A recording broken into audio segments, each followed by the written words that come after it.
शिक्षा मंत्री शिक्षा पर जितना ट्वीट नहीं करते उससे ज्यादा प्रधानमंत्री के ट्वीट को रीट्वीट करते हैं। प्रकाश जावड़ेकर। इतनी क्राइसिस है एजुकेशन में, लेकिन अच्छी बात यह कि हमेशा हंसते हुए दिखते हैं।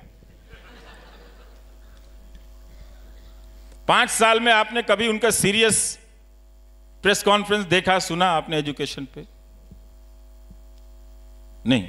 कोई पूछने वाला है? देशभक्त चैनल कोई नहीं पूछेगा। तो सवाल को नहीं पूछने के लिए आप भारत माता की जय का इस्तेमाल करते हैं। देखिए, आप इतिहास को बदल रहे हैं। भारत माता की जय का इस्तेमाल हमने सवाल को पूछने के लिए किया था। अंग्रेजी हुकूमत से हमने सवाल पूछने के लिए भारत माता की जय बोला था।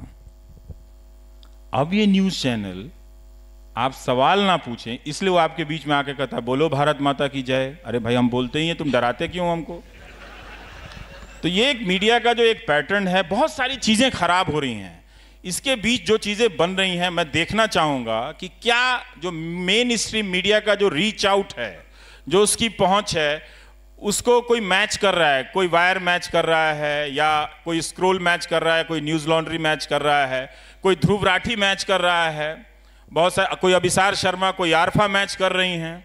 अकेले लड़ना थोड़ा मुश्किल होता है, पर अच्छी बात है कि लड़ रही हैं। हमारी दोस्त आरफा, वो कुछ भी कहती है, उनकी बात गलत नहीं होती, उनका मजहब नजर आता है लोगों को। तो आप क्या खड़े हुए, या लोग क्या खड़े हो रहे हैं कि आरफा खानम जब बोलेंगी तो उनकी बात गलत हो सकती है या सही होती है, हो सकती है, हम इस पे विचार करेंगे। क्या हम उनके मजहब को आगे करेंगे? ये बुज़दिल इंडिया है, जो सवालों से भागता है और भागते हुए भारत माता की जय का इस्तेमाल करता है। ये बुज़दिल इंडिया है। वो जो एक एंकर, मैं यहां आने से पहले उस एंकर का कार्यक्रम देख रहा था, तो वो कह रहे थे उनको कोई फर्क नहीं पड़ता है। अरे भाई, क्यों फर्क पड़ेगा? हुकूमत तुम्हारे साथ है, तुम्हारे ऊपर कुछ होता है, धक्का मुक्की होती है, तो अलीगढ़ मुस्लिम यूनिवर्सिटी के बच्चों पर देशद्रोह का मुकदमा हो जाता है, तुम्हें क्यों फर्क पड़ेगा? तुम क्यों कह रहे हो कि तुम्हें फर्क पड़ेगा? फर्क आरफा को पड़ना चाहिए, अभिसार को पड़ना चाहिए। ये क्यों इतने बड़े देश में 4 लोगों का बोलना इतनी बात अहम कैसे हो गई? इतना सा सोच लेंगे, आपको जवाब मिल जाएगा। फिर आप मुझसे ये नहीं कहेंगे कि मोदी जी ने एक तो अच्छा काम किया होगा, वही तारीफ कर देते आप। जब मैं गाली देने वालों से बहस करता हूं तो वो कहते हैं अक्सर मुझे, एक तो अच्छा काम किया होगा। इतने सारे अच्छे काम किए, बताया तो मैंने कि कितना सारा अच्छा काम किया। जी, आपने जिस तरीके से जिक्र किया शिक्षा मंत्री का, शिक्षा को लेकर आपने एक बहुत लंबी सीरीज की थी, शिक्षा को लेकर आपने बहुत सारा काम किया। उस सब के बाद आपको क्या हिंदुस्तान में जो शिक्षा प्रणाली है उसका क्या आकलन आप करते हैं? बहुत ही खराब। और जो इस वक्त जो एजुकेशन सिस्टम है, वो जो पहली पीढ़ी के लोग जो आ रहे हैं, जो हम सबको देखकर आकांक्षाएं पाल रहे हैं कि हम जिंदगी में अच्छा करेंगे, उनको रोकने की एक कोशिश है। आप दिल्ली में ही आप देख लें तो कई हजार शिक्षक एडहॉक पढ़ा रहे हैं, है ना? और आप बाहर के कॉलेजों में चले जाएं, गांव कस्बों के कॉलेजों में या राजधानियों के कॉलेज में, जहां ठीक ठाक कभी कभार कॉलेज हुआ करते थे, वो पिछले 15-20 साल में बर्बाद कर दिए गए। 1 लाख से ज़्यादा शिक्षक नहीं हैं, और कोई 10 लाख स्कूलों में शिक्षक नहीं हैं। और आपको पता है एक मज़ेदार बात, मैसेच्यूसेट्स इंस्टीट्यूट ऑफ टेक्नोलॉजी, उधर इंडिया कांग्रेस हो रहा था हार्वर्ड की तरह, तो हमारे शिक्षा मंत्री जा नहीं पाए क्योंकि चुनाव था। तो वो अपना स्पीच भेजते हैं, जैसे उन लोगों को मालूम नहीं है कि India is a 1 billion plus country. ये सब जो नहीं होता है कि इतने मिलियन, चुनाव आयोग का जो पर्चा होता है वो पढ़ देते हैं। उसके बाद वो एक चीज़ बताते हैं कि हम स्कूलों में बहुत अच्छा काम कर रहे हैं, आप लोग को नहीं पता होगा। और 6 to 12 के स्कूलों में वो 3D प्रिंटर दे रहे हैं। किस लिए भाई? जिस सरकारी स्कूल में मास्टर नहीं है, आप MIT के बच्चों को कह रहे हो रॉकेट दे रहे हो क्या? 3D printer. नहीं समझ में आती ये बात कि ये बात गलत है। रोबोटिक्स की पढ़ाई हो रही है 6 से 12 में। आपने कोई प्रोजेक्ट लॉन्च किया होगा 200-300 स्कूलों में। आप कह रहे हैं कि हम 6ठी से लेकर 12वीं तक में रोबोटिक्स की पढ़ाई करा रहे हैं और 3D प्रिंटर दे रहे हैं। गजब हाल है भाई साहब। जैसे वही गनीमत था कि मैंने कहा कि अगला लाइन ये ना कह दें कि 3D प्रिंटर का आविष्कार हमारे यहां पहले ही हो गया था।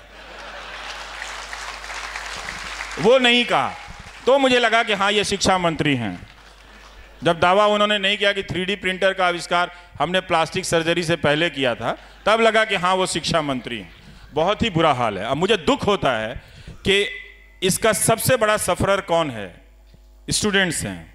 और स्टूडेंट्स ही, छात्र ही इस शिक्षा व्यवस्था में गिरावट को या इसके राजनीतिक कारणों को नहीं पहचान पाते हैं और वो इस तरह से इस बर्बादी की कंटिन्यूटी को बनाए रखें।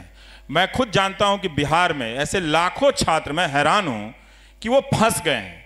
उनका बीए का इम्तहान 3 साल की जगह 5 साल में पूरा नहीं हुआ और बहुत सारे अनअफिलिएटेड कॉलेजेस हैं जिसमें एडमिशन लेने के कारण कुछ कानूनी अड़चनें आ गई, तो कोई 10,000 20,000 बच्चे बर्बाद हो गए। उनका रिजल्ट नहीं निकला और इस 27 तारीख तक अगर नहीं निकला तो वो रेलवे की परीक्षा का फॉर्म नहीं भर पाएंगे। तो सोचिए उनके सामने से क्या छूट रहा है। कोई बेचैनी नहीं है इस देश में, क्योंकि एंकर को सरकार का समर्थन प्राप्त है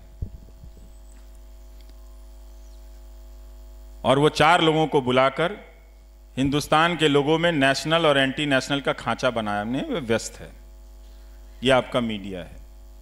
तो हमने ना तो जनता ने शिक्षा के सवाल को प्राथमिकता पे रखा, ना पत्रकारों ने रखा, ना नेताओं ने रखा, और इसकी कीमत हम सब बहुत ज़्यादा चुका रहे हैं। जगह जगह में हम एक पैरेलल समानांतर व्यवस्था में अपनी मेहनत की कमाई दे रहे हैं। किसी बच्चे को कोई चैन नहीं है। जो इटावा में है, जो मैनपुरी में है, जो धनबाद में है, जो मोतिहारी मुजफ्फरपुर में है, वो सब बहुत तकलीफ से गुजर रहे हैं। ये सिर्फ कहने की बात नहीं है, पर इस शिक्षा पे सीरीज करते हुए मैंने देखा और मैं इस बात को अभी भी समझना चाहता हूँ कि इतनी बर्बादी के बाद भी उनके भीतर ये हिंदू कुंठा जो चैनलों और राजनीति ने बिठाई है, वो क्यों और कैसे इतनी मजबूत है।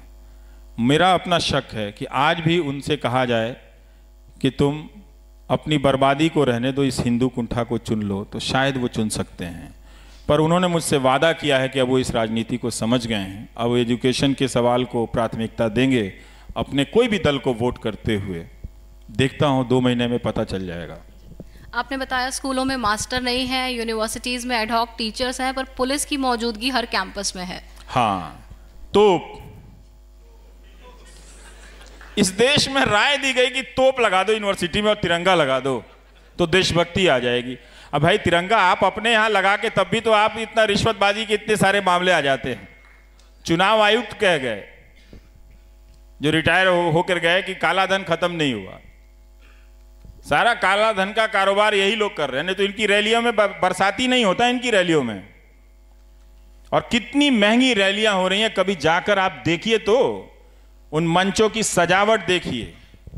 ये जो 100 रैलियां हुई हैं प्रधानमंत्री की, उन मंचों की सजावट देखिए, उनके शामियाने देखिए, अमित शाह के देखिए, राहुल गांधी के देखिए, सबके देखिए। आपको पता चलेगा कि तिरंगा झंडा लगाने की सबसे ज्यादा जरूरत इनकी रैलियों के मंचों पर है, यूनिवर्सिटी में नहीं। यूनिवर्सिटी में मास्टर लगा दीजिए। एक से एक खराब वाइस चांसलर इस दौर में नियुक्त किए गए, एक से एक। बीएचयू का एक प्रोफेसर है, मेरा ही फोन नंबर डाल के ट्रोल कर रहा है, बताइए।